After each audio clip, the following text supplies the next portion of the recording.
महाभारत के युद्ध में अनेक योद्धाओं ने भाग लिया था। उस युद्ध में अधिकतर योद्धाओं के युद्ध करने के पीछे अपने अपने स्वार्थ थे। पांडवों को अपनी खोई हुई प्रतिष्ठा और अपना राज वापस चाहिए था। दुर्योधन को अपना राज्य बचाना था। भीष्म पितामह को अपने राज्य को एक उचित उत्तराधिकारी प्रदान करना था।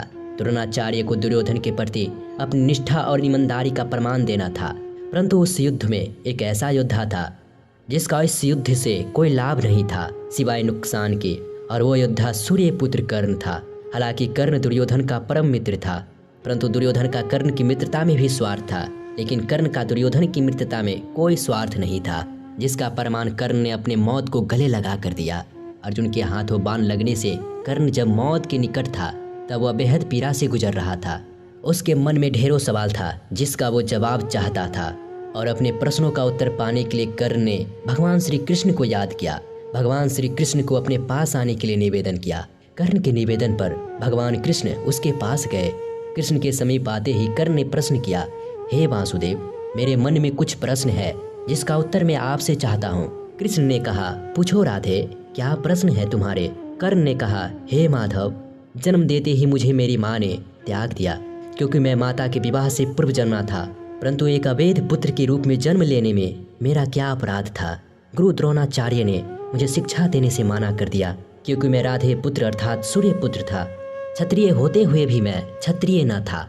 जीवन भर मैं इस बोझ को ढोता रहा, परंतु इसमें मेरा क्या अपराध था? भगवान परशुराम ने मुझे उपहार स्वरूप शिक्षा तो दी, परंतु अभिशाप स्वरूप श्राप भी दिया कि जिस वक्त मुझे इस विद्या की सबसे अधिक आवश्यकता होगी उस वक्त मैं उस विद्या को भूल जाऊंगा, क्योंकि मैं उनके अनुसार क्षत्रिय था। जबकि भगवान परशुराम की नींद खराब न हो उसके लिए मैंने एक असहनीय पीड़ा को सहा था, जिसके उपहार स्वरूप उन्होंने मुझे श्राप दे दिया। क्या असहनीय पीड़ा को सहन करना मेरा अपराध था? एक बार जब मैंने अपनी शब्द भेदी बाण की विद्या का अभ्यास कर रहा था, तब मेरा तीर गलती से एक बछड़े को लग गया और बछड़े की मृत्यु हो गई, जो बस एक दुर्घटना मात्र थी। मेरे बार बार माफी मांगने के बाद भी बछड़े के स्वामी ने मुझे श्राप दे दिया कि असहाय अवस्था में मेरी भी मृत्यु होगी, जबकि उस दुर्घटना में भी मेरा कोई दोष नहीं था। परंतु फिर भी मुझे उस श्राप का कष्ट भोगना पड़ा। दुर्घटना किसी से भी हो सकती है, इसमें मेरा क्या अपराध था? इतना ही नहीं, द्रौपदी के स्वयंवर में भी मेरा अपमान किया गया, क्योंकि मैं एक सूत पुत्र था, क्षत्रिय नहीं। क्या सूत पुत्र होना मेरा स्वयं का चुनाव था? परिस्थितियों ने मुझे सूत पुत्र बनाया, इसमें मेरा क्या अपराध? माता कुंती ने मुझे आखिर में मेरा जन्म का रहस्य बताया, किंतु अपने अन्य पुत्रों को बचाने के लिए मुझसे निवेदन किया। कर्ण कहता है, हे कृष्ण, आज जो भी कुछ मुझे प्राप्त हुआ है वह दुर्योधन से ही प्राप्त हुआ है। अगर मैं उसके तरफ से लड़ा तो मैं गलत कैसे हुआ? कर्ण के इन प्रश्नों को सुनने के बाद भगवान श्री कृष्ण मुस्कुराते हुए बोले, हे राधे, मेरा भी जन्म कारागार में हुआ। जन्म से पहले ही कंस के रूप में मृत्यु मेरी प्रतीक्षा कर रही थी। जिस रात मेरा जन्म हुआ उसी रात मुझे मेरी माता पिता से अलग कर दिया गया। हे कर्ण, तुम्हारा बचपन खरक, रथ, घोड़े, धनुष और बाण के बीच उनकी ध्वनि सुनते हुए बीता। परंतु मुझे ग्वाले की गौशाला मिली, गोबर मिला और खड़ा होकर चल भी नहीं पाया कि उसके पहले ही प्राण घातक हमले झेलने पड़े। कोई सेना नहीं, कोई शिक्षा नहीं, कोई गुरु नहीं, लोगों से सिर्फ ताने ही मिले कि मथुरा में घातक हमलों का मूल कारण मैं हूँ। तुम्हारे गुरु परशुराम जब तुम्हारे शौर्य की तारीफ करते हुए कह रहे थे कि भगवान शिव को छोड़कर तुम्हें और कोई नहीं पराजित कर सकता, मुझे उस उम्र तक कोई शिक्षा भी नहीं मिली थी। तुमने अपनी पसंद की कन्या से विवाह किया, परंतु मैंने जिस कन्या से प्रेम किया वह मुझे नहीं मिली, बल्कि मुझे उस कन्या से विवाह करना पड़ा जो मुझसे प्रेम करती थी, जो मुझे चाहती थी। जरासंध से बचने के लिए मुझे मेरे पूरे समाज को यमुना के किनारे से हटाकर एक दूर समुद्र के किनारे बसाना पड़ा, जिसके लिए मुझे रणभूमि छोड़कर भागना पड़ा। रणभूमि से पलायन करने के कारण मुझे कायर और रणछोर कहा गया। जरा विचार करो राधे, अगर दुर्योधन जीतता है तो तुम्हें बहुत सारा श्रेय मिलेगा।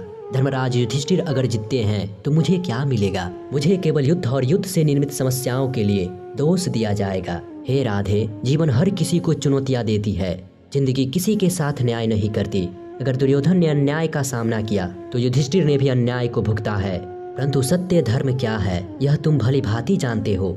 कोई बात नहीं, अगर हमारे साथ कितना ही अपमान हुआ हो और जो हमारा अधिकार है वो हमें ना मिला हो, महत्व तो इस बात का है कि तुम उस संकट की घड़ी में संकट का सामना कैसे करते हो।